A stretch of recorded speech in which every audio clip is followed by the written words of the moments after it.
အားလုံးပဲမင်္ဂလာပါအရင်ဗီဒီယိုထဲမှာ Chrome browser ကို desktop mode နဲ့လုပ်တဲ့နည်းလေးကိုပြောပြသွားပြီဖြစ်ပါတယ်အဲ့တော့ကျွန်တော်က channel မှာအရေးကြီးဆုံးကကျွန်တော်တို့ရဲ့ဗီဒီယိုတွေကိုလူတွေစိတ်ဝင်စားဖို့ပေါ့နော်ဒီလိုမျိုးအခုဒါဆိုတော့ကျွန်တော်နမူနာ thumbnail လေးဒီလိုထည့်ရပါတယ်နော်ပြောရရင်တော့စိတ်ဝင်စားဖို့လုပ်တဲ့အထဲမှာတော့ဗီဒီယိုအတွင်းပိုင်းမှာရှိတဲ့ creative ဖြစ်တဲ့အကြောင်းအရာတွေ music တွေအတန်တွေပြီးလို့ရှိရင်ကျွန်တော် video editing တွေပေါ့နော်စတာတွေမလာခင်မှာအရင်ဆုံးစပြီးတော့ YouTube channel တခုရဲ့ video ကြည့်စေတာဘယ်ကစလဲဆိုတော့ကျွန်တော်ပထမဆုံးပြောခဲ့တဲ့ title တွေပေါ့နော် title တွေစတယ်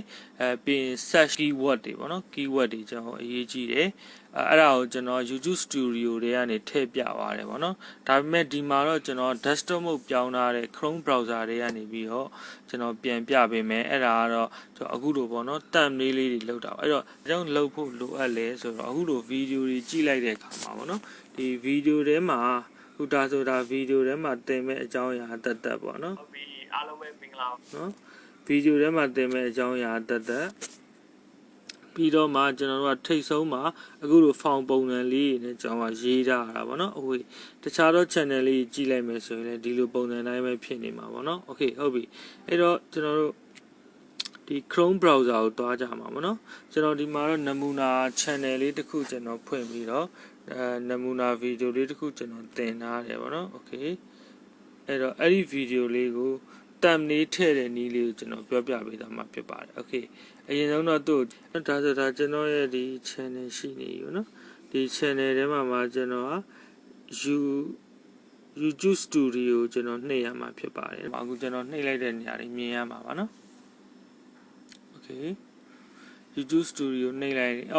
YouTube Studio မနှိပ်ခင်ကျွန်တော်တို့ပထမ down ခိုင်းထားတဲ့ YouTube Studio application ကိုuninstall လုပ်ပါအောင်เนาะအဲ့ဒါအရေးကြီးပါတယ် uninstall မလုပ်ထားရင်ဒီ desktop mode တွေကထွက်ပြီးတော့အဲ့ဒီ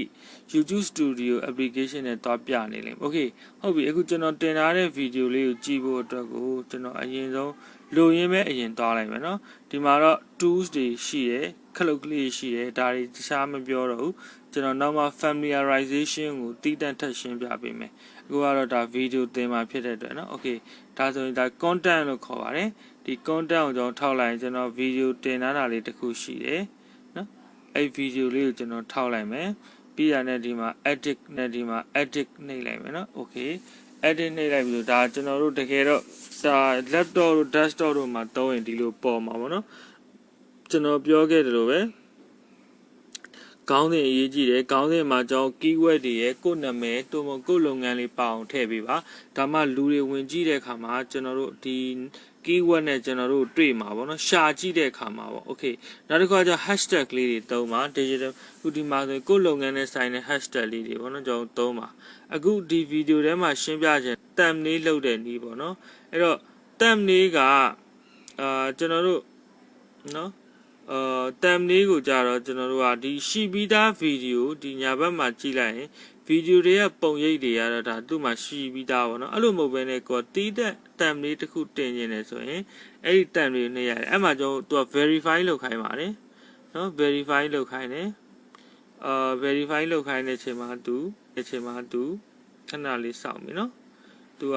အဲ့ဒီခလုတ်လေးနှိပ်လိုက်ရင် verify လုပ်ခိုင်းတယ် verify လုပ်ခိုင်းတာကိုသူ Gmail ပြန်ဝင်ခိုင်းမယ်နော်ဒီမှာကျွန်တော်က childhood friend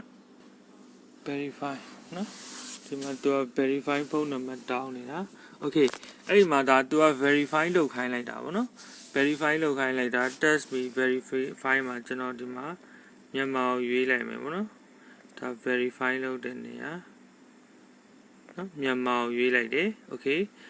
ပြီးရင်ကျွန်တော်ရဲ့ဖုန်းနံပါတ်ထည့်မယ် submit လုပ်လိုက်မယ်နော် okay verify လုပ်ပြီးပါပြီ okay YouTube မှာကျွန်တော်ဒီအောင် verify လုပ်ပြီးပြီဆိုရင်တော့ကျွန်တော်ခုနကတော့ tab မှာနော်ခုနကျွန်တော်ဖွင့်ထားတဲ့ tab ကလေးကိုပြန်သွားမယ်ဒီမှာပေါ့နော် okay အဲ့တော့ကျွန်တော်ဒါကိုထပ်နှိပ်ကြည့်လိုက်မယ် okay နော်အဲ့ဒီမှာကျွန်တော်ကရှိပြီးသား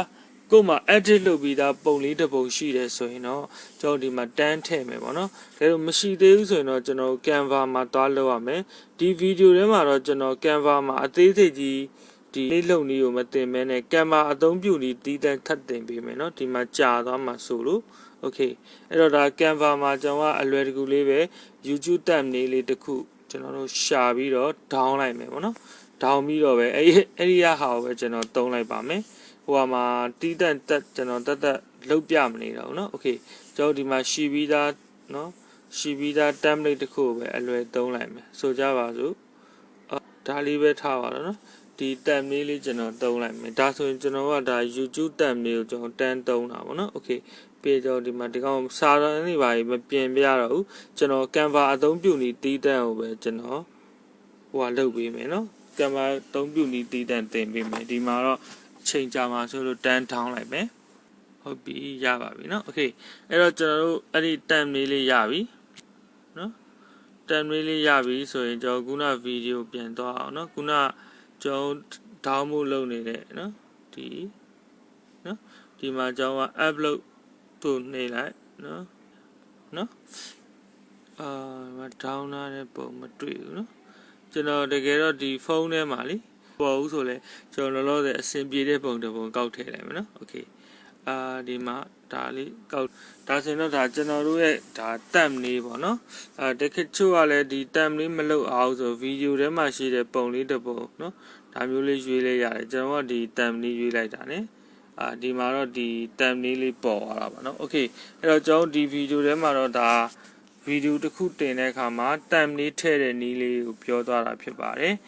တလက်စာတဲ့နဲ့နောက်ထပ်ဒီ thumb လေးထည့်တာနဲ့ဒီ playlist လောက်တာပါเนาะ playlist လေးပါထပ်ပြောပါမယ် playlist ဘာလို့လုပ်လဲဆိုတော့ကျွန်တော်တို့ရဲ့ watch time တွေကိုတက်လာစေတယ် playlist ကလေဘာကြောင့်လဲဆိုတော့ playlist လောက်ထားတယ်ဆိုတာလေးကိုကျွန်တော်နောက်မှအသေးစိတ်ထပ်ပြောပါမယ်ဒီမှာ create playlist ကိုပဲအရင်နှိပ်လိုက်မယ်ဒီမှာတော့ကျွန်တော်က dm playlist ပေါ့เนาะကိုပဲအရင်နှိပ်လိုက်မယ်ဒီမှာတော့ကျွန်တော်က dm playlist ပေါ့เนาะ dm လို့ပဲကျွန်တော်ပေးလိုက်ပါမယ်เนาะ dm เนาะတို့ပေးလိုက်ပါမယ် create ဆိုပြီးလုပ်လိုက်မယ်အဲ့ playlist ကလှုပ်ထားခြင်းအပြင်အကျိုးကျေးဇူးတွေကတော့အများကြီးပဲเนาะဒါဆိုရင်ဒါကျွန်တော်ရဲ့ဒီ channel လေးမှာ video ကိုကျွန်တော်က edit လုပ်ပြီးတော့เนาะ cover thumb လေးထည့်တယ် YouTube တက်လေးထည့်တယ်ပြီးတော့ playlist လုပ်တယ်ပြီး no is made for kids ကိုလုပ်ပါတယ်ပြီးလို့ရှိရင်ကျွန်တော်အခြားအကြောင်းအရာလေးတွေတော့ဒါအခုလောဆယ်မပြောတော့ဘူးเนาะand screen နဲ့ cast ဆိုတာတော့ကျွန်တော်လောလောဆယ်မပြောတော့ဘဲနဲ့ save လုပ်လိုက်ပါတော့မယ်เนาะ okay အဲ့တော့ဒီဗီဒီယိုလေးကဘာလဲဆိုတော့ကျွန်တော်တို့ YouTube ကို laptop နဲ့မသုံးမဲနဲ့ဖုန်းနဲ့เนาะအခုလိုမျိုးအဆင်ပြေအောင်ကျွန်တော်တို့သုံးလို့ရတယ်ဆိုတာလေးကိုပြသွားချင်တာဖြစ်ပါတယ်အဲ့တော့ဒီဗီဒီယိုလေးမှာအရေးကြီးဆုံးက thumb လေးထည့်ဖို့အတွက်လိုလဲဘယ်လိုအခါမှ thumb လေးထည့်လို့ရတာလဲ channel ထောင်ချင်း thumb လေးတန်းထည့်လို့ရလားဒါလေးကိုဗီဒီယိုရဲ့အဆုံးမှာ comment မှာဖြည့်သွားပေးခဲ့ပါဦးเนาะအားလုံးကျွန်တော်တို့ YouTube channel ကနေဝင်ငွေရကြပါ